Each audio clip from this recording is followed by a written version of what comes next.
नमस्ते गाइस। तो आज बात करेंगे last but not the least two most important planets और द लुमिनरीज के बारे में, जो कि है सूर्य और चंद्रमा, the sun and moon in astrology. क्यों ये बहुत इंपॉर्टेंट है और क्यों मोस्टली एस्ट्रोलॉजी इनके इर्द गिर्द रिवॉल्व होती है। सन साइन के बारे में तो आपने सुना होगा, वेस्टर्न एस्ट्रोलॉजी में काफ़ी बात की गई है, काफ़ी बुक्स लिखी गई है इसके ऊपर। हिंदू वैदिक एस्ट्रोलॉजी ऐसा माना जाता है कि मून के इर्द गिर्द है। हम नाम भी चंद्र राशि के हिसाब से रखते हैं, और हिंदू और इस्लामिक कैलेंडर जो होता है वो बेसिकली लूनार साइकिल्स मून पे आधारित है। कुछ हद तक ये सच भी है कि वैदिक एस्ट्रोलॉजी मून पे आधारित है, लेकिन सिर्फ मून नहीं, हम वैदिक एस्ट्रोलॉजी में सारे नवग्रह देखते हैं, including Rahu and Ketu. Uranus, Neptune and Pluto वैदिक एस्ट्रोलॉजी में नहीं आता, लेकिन अब यूज होने लगे हैं। उसके बारे में आने वाले ब्लॉग्स में बात करेंगे। तो why sun and moon are very important because they are the king and the queen, the mother and father of the solar system. तो उनके बारे में बात किए बिना हम ये नवग्रह सीरीज कैसे एंड कर सकते हैं। तो ऐसे कहते हैं कि थ्रू आउट द डे हम एक हमारे शरीर में चंद्र नाड़ी होती है on the left side and सूर्य नाड़ी होती है on the right hand side, क्योंकि ऐसा माना जाता है कि हम अगर अपने शरीर को दो हाफ्स में डिवाइड करें तो राइट साइड है पुरुष और लेफ्ट साइड है प्रकृति, the male and the female. इसलिए जब पामिस्ट्री की भी बात करते हैं तो मेल का राइट हैंड देखा जाता है और फीमेल का लेफ्ट हैंड, जो कि मेरे हिसाब से सही नहीं है। मैं आपको एक टेक्निक बताऊंगा फाइंड आउट करने का कि are you a more of a solar person यानी कि सन पर्सन और a moon person in the horoscope. अगर आप अपने हाथ ऐसे करें और एक टारगेट फिक्स करें, और फिर जिस आंख से आप उस टारगेट को देख रहे हैं वो आंख आप बंद करें, तो आपको वो टारगेट दिखाई नहीं देगा।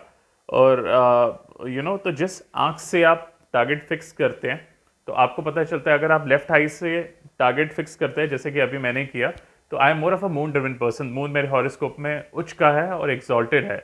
और अगर आप राइट आई से टारगेट फिक्स करते हैं, you are more of a sun driven person, you are more of a right eyed person, your natural eye is the right eye. तो बोलने का मतलब क्या है कि जो सन ड्रिवन पर्सन होते हैं वो मोर लॉजिकल, प्रैक्टिकल और फैक्ट ड्रिवन होते हैं, और moon driven person more artistic, emotional and creative होते हैं। और जो सन ड्रिवन पर्सन होते हैं usually they are the morning people, they like getting up in the morning. And जो मोर ड्रिवन पीपल होते हैं, जैसे आप बहुत सारे फिल्म स्टार्स देखो या एक्टर्स देखो, शाम को या रात को वो एक्टिव होते हैं जब चंद्र होता है। तो बेसिकली तो इसमें कोई सही या गलत, अच्छी या बुरी बात नहीं है, ये एक बस नेचर या पर्सनालिटी टाइप्स है। अगर आपको पता हो तो you can use these things and conduct your self in a better way. तो कैसे पता चले कि आपका चंद्र या सूर्य हॉरोस्कोप में अच्छा है या नहीं, और अच्छा नहीं है तो उसे कैसे बेहतर कर सकते हो। तो जो हमारा हिंदू कैलेंडर है विक्रमी संवत, जैसे अभी 22 मार्च को जब हमारा हिंदू न्यू ईयर शुरू हुआ गुड़ी पाड़वा के दिन, तो जी हाँ वो मून पे बेस्ड है। लेकिन मून कैसे, सन जैसे जैसे पोजीशन में मून करता है, तो मून जैसे जैसे पोजीशन में सन से मूव करता है तो उसे हम तिथि बोलते हैं। फॉर एग्जांपल, अगर सन एंड मून ऑपोजिट है तो पूर्णिमा है, सन एंड मून एक साथ है तो अमावस्या है। तो बेसिकली मून पे तो बेस्ड है, लेकिन moon in relation with the sun. तो अगर सन ही नहीं होगा तो मून मूव किसके इर्द गिर्द करेगा। Basically why sun is the strongest force, because 9 planets जो है सन के इर्द गिर्द घूमते हैं। तो इन दोनों के बिना ही एस्ट्रोलॉजी हम इमेजिन नहीं कर सकते। इसलिए राहु एंड केतु का वीडियो जैसे मैंने साथ में बनाया था, तो सन एंड मून का भी मैं अलग वीडियो नहीं बना सकता, साथ में ही बनाना अनिवार्य था। और बाकी 9 प्लैनेट्स जो इंपॉर्टेंट होते हैं, but sun and moon are very important. तो अगर आपकी कुंडली में चंद्र स्ट्रांग है या स्ट्रांग करना चाहते हैं तो पीसफुल रहिए। पर्ल यानी चंद्र का रतन है। एंड जैसे मैंने शनि के वीडियो में बताया था, it is the slowest moving planet, takes 29.5 और 29.4 years to complete one cycle around the sun. Moon takes 29.4 29.5 days. आप सोचो कितना कॉन्ट्रास्ट है। इसलिए बोलते हैं ना, जो चंद्र से डोमिनेटेड रोल होते हैं बहुत फिकल होते हैं। जैसे सिर्फ 2.5 दिन में चंद्र मूव होता है तो आपका माइंड भी, मस्तिष्क भी उस हिसाब से मूव होते रहता है।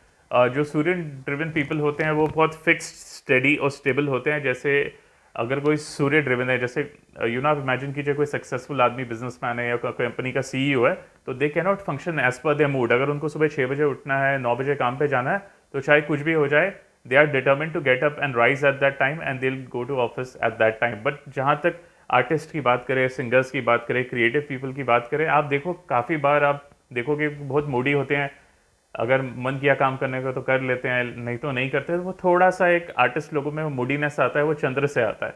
और लेकिन चंद्र आपको कलाएं भी देता है यूजुअली। चंद्र ड्रिवन पीपल और मून ड्रिवन पीपल, अगर आप किसी झील के किनारे या लेक के किनारे अगर वेकेशन स्पेंड करें, हॉलीडे स्पेंड करें, और अगर आप वाटर बेबी हैं तो that is very soothing for you, a water bath और being next to the beach और अ लेक। अगर आप सूर्य ड्रिवन पर्सन यूजुअली हैं तो बी अ गिवर, बिकॉज सूर्य राजा के समान है, किंग के समान है। तो मेरे ख्याल से बड़ा वो होता है या राजा वो होता है जिससे आपकी कुछ एक्सपेक्टेशन होती है। लेने वाला कभी बड़ा नहीं होता, देने वाला बड़ा होता है, चाहे वो विद्या का दान हो, नॉलेज का हो, या पैसे से आप किसी की मदद कर सकते हैं। अगर पैसे से ना भी कर सकते हैं, what ever capacity, what ever knowledge और टैलेंट यू हैव, भले ही किसी के प्रोटेक्टर बन के, भले ही किसी को सही रास्ता दिखा के, इन फिजिकल सेंस और in literal sense, just guiding them in life और वट एवर।